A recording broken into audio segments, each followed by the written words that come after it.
motor.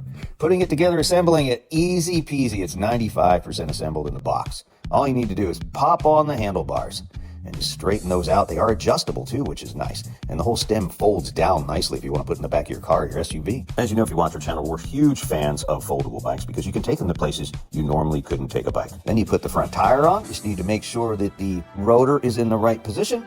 And you want to take these nuts off as well as the hook washer, which will help keep it in the frame should those nuts become loose. All the tools you need are included, and that's always nice too. You're going to take this protective axle out, and you can discard that. You won't need that. It's just there to keep the front fork straight so your wheel fits in there nice and spins perfectly. And you'll want to take the front headlight off as well because you won't be able to get the wheel in there unless you take this off and hold on to that bolt because you're going to need that to put the light back on. Just kind of tuck that away. Here you can see the caliper where your rotor is going to slide right in neatly. It's already adjusted too. We didn't have to touch this thing. No adjustments necessary. And I like that, nice and easy, so anyone could do this. And just slide the front wheel right in there. Get that rotor right in the caliper. And then drop that front fork right on the axle. Fits in there nicely. And you're going to put your hook washers in there. Make sure that she's nice and tight. And this is a nice feature. Not all bikes have this, but this is really appreciated. It's, again, just in the event that your front nuts come loose, and it's pretty rare, it doesn't happen, but you should always check those every couple of rides just to make sure they don't work themselves loose. And then you can put your front fender on, and you'll need to slide that underneath there. You might need to bend that tab a little bit. It all goes in the front because it is threaded. The fork is threaded, so the light will go in front of there, and you just screw that in with your fingers and then use the included Allen wrench to tighten that up, and boom, you've got a front headlight and front fenders. There's the two little bars on the side here. There's two bolts there, which will secure that front fender so she's not going anywhere. And you can adjust this and make sure it's perfectly straight. Very, very simple to do. Anybody can do this. And then tighten that up nice and tight, and that won't go anywhere. It's there forever. And you are protected from small pebbles and water and anything else that's going to kick back at you in the road. And now you'll need to assemble the seat. You're going to take this piece off because the seat post has its own quick release. It's like a little flip thing so you can get to the battery. So you're going to take this assembly off, just slide it out backwards. I have no idea what this thing is called, but those of you can drop that in the comments if you know what that is because it comes with its own. You're going to pop that in there, take the bolt out, and just slide it in there. This is a little tricky because it's kind of hard to do. So you kind of slide it backwards and then pull it forward so this attaches to the rail.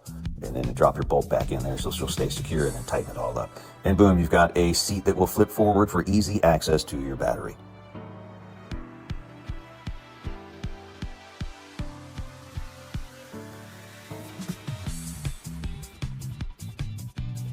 This was probably the most difficult part of the whole assembly routine, just getting that lined up in there. It's a little tricky, but once you've done it a couple times, it's a piece of cake. You want to make sure that is nice and tight because you don't want your seat rotating or sliding out of place, especially when a ride, it can become highly uncomfortable.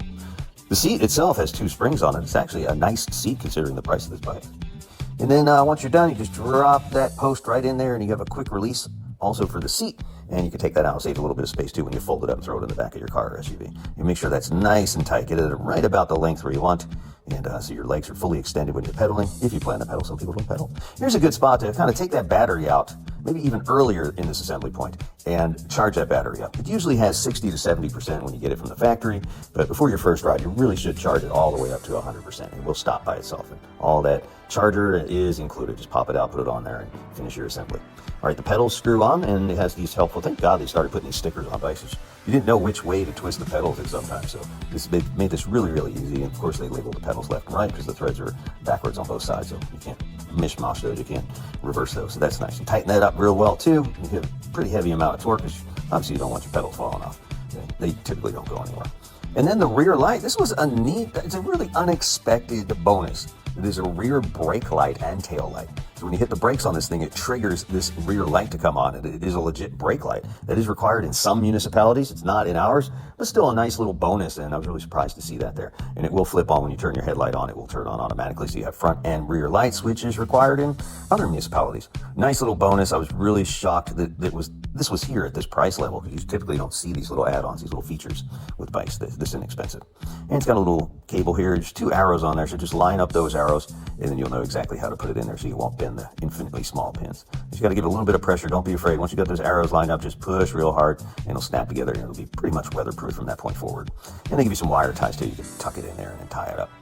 Right to your rear rack, which is included as well. And you are ready to go. Your Varun C20-1 is ready to go.